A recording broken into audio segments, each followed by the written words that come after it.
"Grant, wake up!" my mom yelled to me from the bottom of the stairs. It was 11 a.m., and I'd slept in again. Waking up in my childhood bedroom, I felt like I was back in middle school, but I was actually 24 years old, unemployed, and living with my parents, a situation all too familiar to millennials like me. It was August 2010. I'd moved back home 2 months earlier after being laid off at my job as a researcher at a newspaper. My parents had told me that I could crash at home, but that I would need to be out in 3 months, and they weren't going to give me a dime. Every night at dinner, they asked how my job search was going, looking at me skeptically as I tried to avoid eye contact.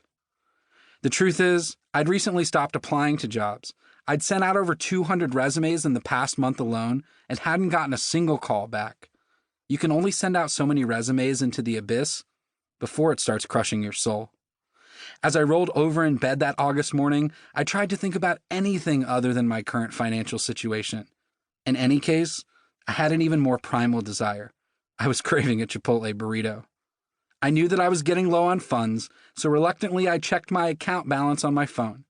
The savings account that I'd labeled Do Not Touch right after I'd lost my job had 1 cent in it.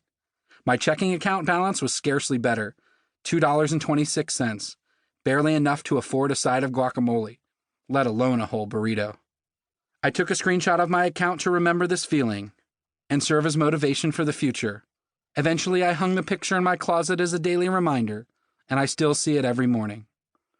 Defeated but still hungry, I made myself a turkey sandwich and headed outside to the backyard.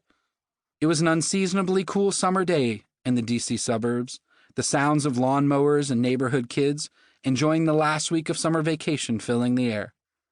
I threw myself down on the grass, just as I'd done so many times as a kid. As I looked up into the clear blue sky, pierced only by the occasional plane headed to Washington National Airport, I contemplated how I'd arrived at this point. I'd always done what I was supposed to do. I'd gone to a top university, worked hard, gotten good grades, and even managed to get a job offer before I graduated. After graduation, I started working for an analytics company and assumed I was now on a path to building wealth and becoming a successful adult. But as it turned out, I was making a huge trade-off. My first job was located in a sterile office park 2 hours from where I lived. The windows in my building didn't open, and the office manager couldn't be bothered to replace the air filters, so the air was always stale. I sat in a 4-foot-wide half cubicle under fluorescent lights so bright they were almost blinding. I was so worried about doing a good job and making sure my boss liked me that by the time I got home, I was too wiped out to do anything fun. I'd zone out in front of the TV and overeat out of boredom.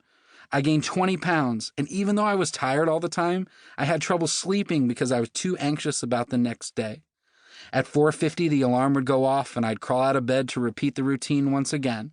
As the day wore on, I watched the minutes of my life tick by on my computer clock. "You'll get used to it," my dad told me by way of encouragement when I called to complain. "Welcome to the real world." I tried to convince myself that this would all be worth it, that every minute I spent behind my desk and every dollar I earned was 1 minute and $1 closer to some distant dream future in which I could live the life I wanted to live. But in reality, I was actually just trading my time for enough money to pay my bills. I got paid twice a month and was living paycheck to paycheck. The first check went directly to rent, while the second went to paying off my credit card balance, which always seemed to be going up. I told myself that I would save money at the end of the month, but I actually ended up spending more than I was making. I worked hard all week, so I went out and spent recklessly on the weekend. Work hard, play hard, right? I assured myself that I would save money next month, that I would save money when I was making more money, that I would save money when I was older. Then, just 6 months after I started my job, I got fired because I wasn't making the company enough money. I later did the math and realized that in those 6 months, I'd traded 1,400 hours of my life for $15,500 after taxes. And not only did I have nothing left, I owed $12,000 in credit card debt.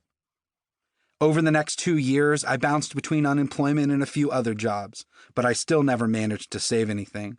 I was so worried about money that I started suffering from debilitating anxiety attacks so powerful that my heart felt like it would literally stop beating, and I literally thought I was going to die. I was letting the best hours of my life during the best years of my life, burn out with each bi-weekly paycheck. It sucked.